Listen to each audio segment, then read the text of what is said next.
Welcome back to ITZ English. मैं इम्तियाज अहमद अपने YouTube channel ITZ English में आपका एक बार फिर से स्वागत करता हूं। आज के इस क्लास में हम लोग प्रेजेंट कंटिन्यूअस टेंस के निगेटिव और इंट्रोगेटिव सेंटेंस को बनाना सीखेंगे। इसके पहले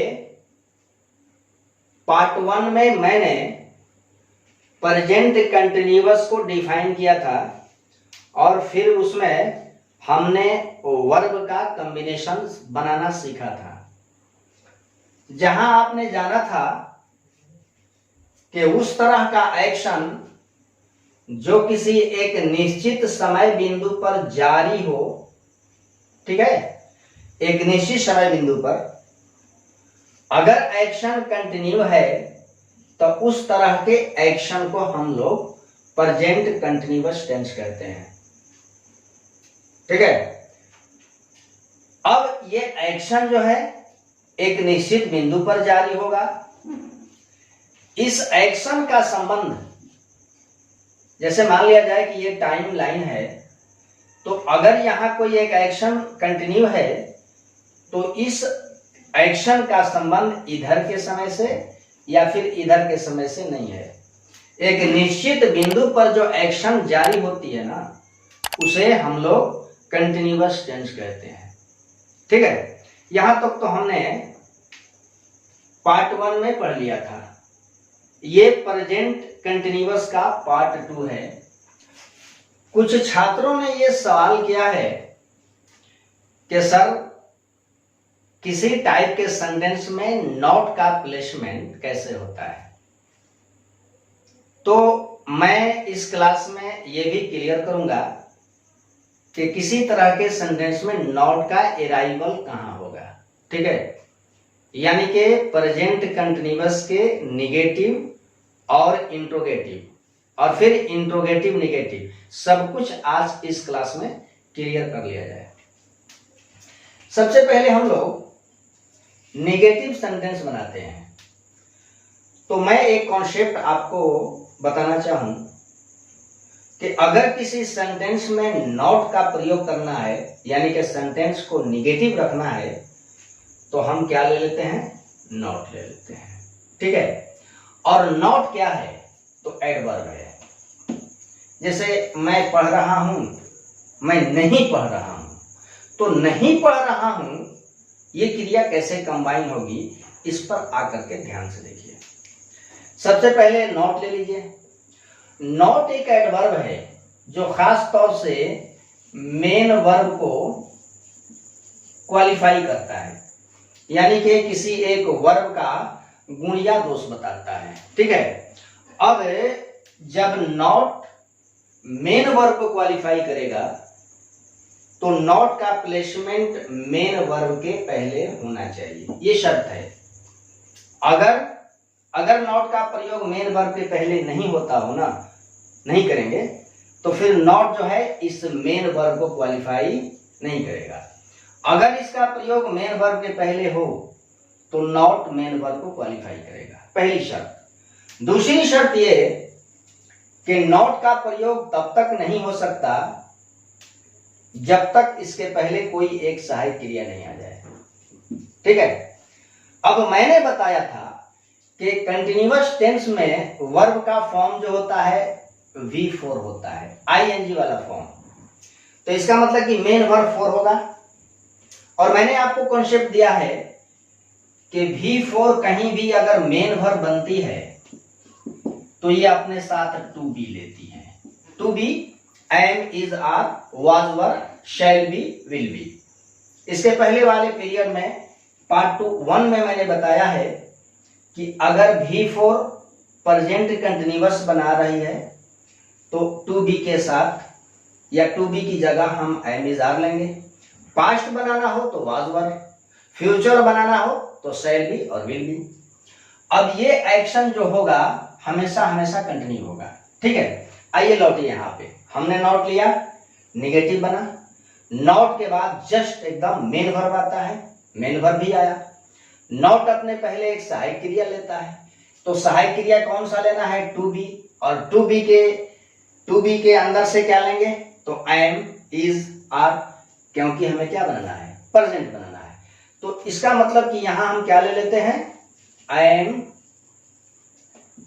इज, आर।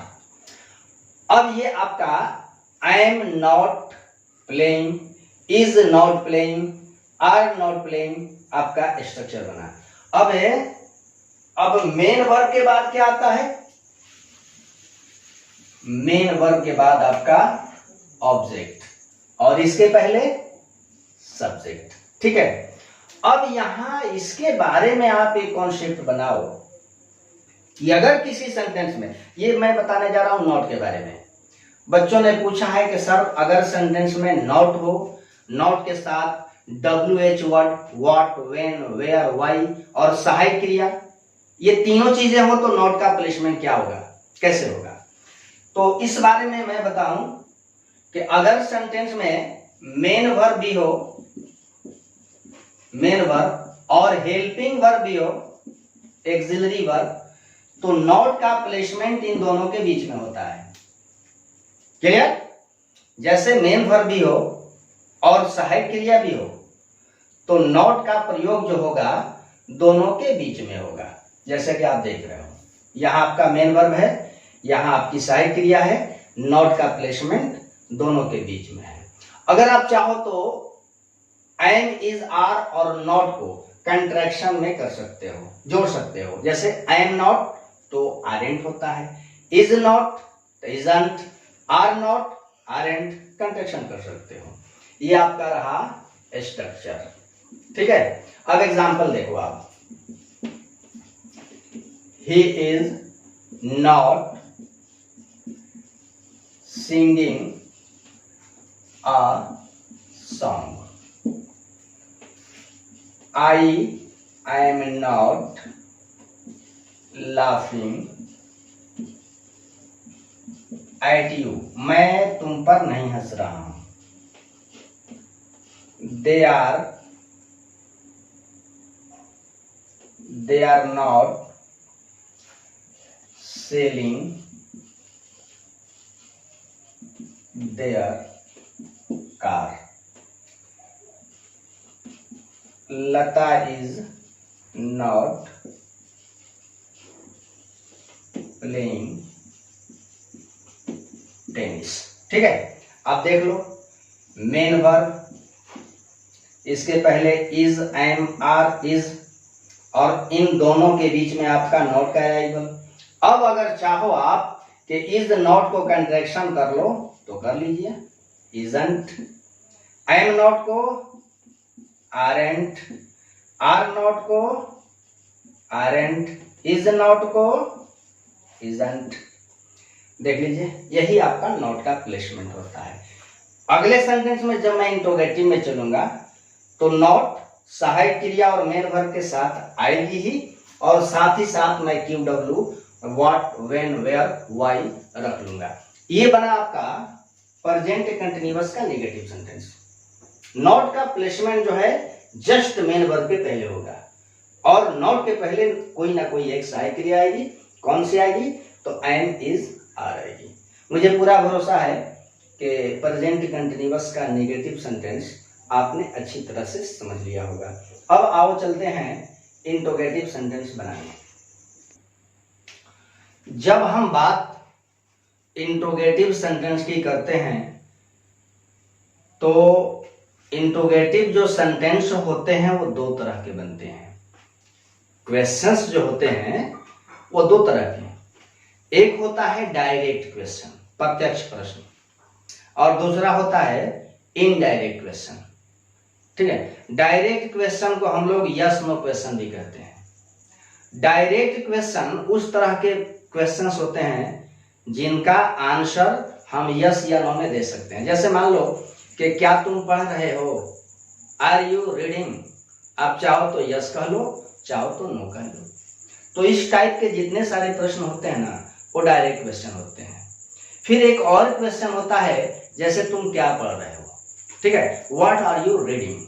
ठीक है, तो इस तरह के प्रश्नों का आंसर आप यस या नो कह के नहीं दे पाओगे। तो जिन प्रश्नों का आंसर यस या नो में होता है वह आपका डायरेक्ट क्वेश्चन होता है, और जिनका नहीं होता है वो इनडायरेक्ट क्वेश्चन होता है। ठीक है। अब रही बात कि डायरेक्ट क्वेश्चन एलरेज एक्सिलरी वर्ब से शुरू होता है। ठीक है। डायरेक्ट जो क्वेश्चन होता है, डायरेक्ट क्वेश्चन, वो कहां से शुरू होगा? तो एक्सिलरी वर्ब से। ठीक है। अब इस सेंटेंस में प्रेजेंट कंटीन्यूअस में एक्सिलरी वर्ब कौन सी आती है? कौन सी आती है? तो एम, इज, आर। इसका मतलब कि यहां हमें क्या लेना पड़ेगा? Am, is, are. Am, is, are. ठीक है। अब ये क्वेश्चन बनने वाला आपका डायरेक्ट क्वेश्चन होगा, इसलिए कि इसका आंसर यस में या नो में दिया जा सकता है। ठीक है। तो सबसे पहले तो एक्सिलरी वर्ब आती है, इसके बाद आपका सब्जेक्ट आता है, और सब्जेक्ट के बाद V4, फिर ऑब्जेक्ट और फिर क्वेश्चन मार्क। अब एक प्रश्न के नोट कहां आएगा? अगर हम डायरेक्ट क्वेश्चन का इंट्रोगेटिव निगेटिव बनाना चाहें तो फिर क्या होना चाहिए कॉम्बिनेशन? देखिए, am, is, are plus subject plus V4। अब देखिए, हमने अभी अभी बताया कि नॉट एडवर्ब है, वर्ब को क्वालिफाई करता है, इसलिए उसका प्लेसमेंट मेन वर्ब के पहले होता है। तो इसके अकॉर्डिंग नॉट का प्रयोग यहां हो सकता है, और यहां क्या होगा? ऑब्जेक्ट। ठीक है। ये एक रास्ता है नॉट का प्रयोग का, कि नॉट जब भी आएगा तो मेन वर्ब के पहले। ठीक है, एक तरह का। दूसरा कि अगर हम चाहें तो नॉट का प्रयोग सहायक क्रियाओं के साथ भी कर सकते हैं। ठीक है। लेकिन यहां हमारी प्रॉब्लम क्या है कि नॉट और सहायक क्रियाओं को कंट्रैक्शन करना होगा, जोड़ना होगा। जैसे एम और नॉट को जोड़ेंगे आरेंट बनता है, मॉडर्न कंसेप्ट में एमंट बनता है, लेकिन एंशिएंट कंसेप्ट में आरेंट बनता है। इज और नॉट को जोड़ेंगे इजंट बनता है, आर नॉट आरेंट होता है। तो यहां कंट्रैक्शन में रखना पड़ेगा। अगर चाहोगे कि आई एम नॉट आई तो नहीं होगा। कैसे कीजिएगा? आरेंट, और फिर होगा, देखिए, आई एम और आर दोनों को जोड़ेंगे तो आरेंट हो जाएगा, इज और नॉट तो इजंट। इसके बाद subject, V4, object, question mark. ठीक है। ये रहा आपका डायरेक्ट क्वेश्चन, इंट्रोगेटिव, अफर्मेटिव, और ये रहा इंट्रोगेटिव निगेटिव। अब एग्जांपल देखिए, जैसे is he playing football now? क्या वह अभी फुटबॉल खेल रहा है? अब इसमें नॉट लाइए। Is he not playing football now? क्या वह अभी फुटबॉल नहीं खेल रहा है? अब चाहो तो नॉट को और इज को आप कंट्रैक्शन कर लो। कैसे? Isn't he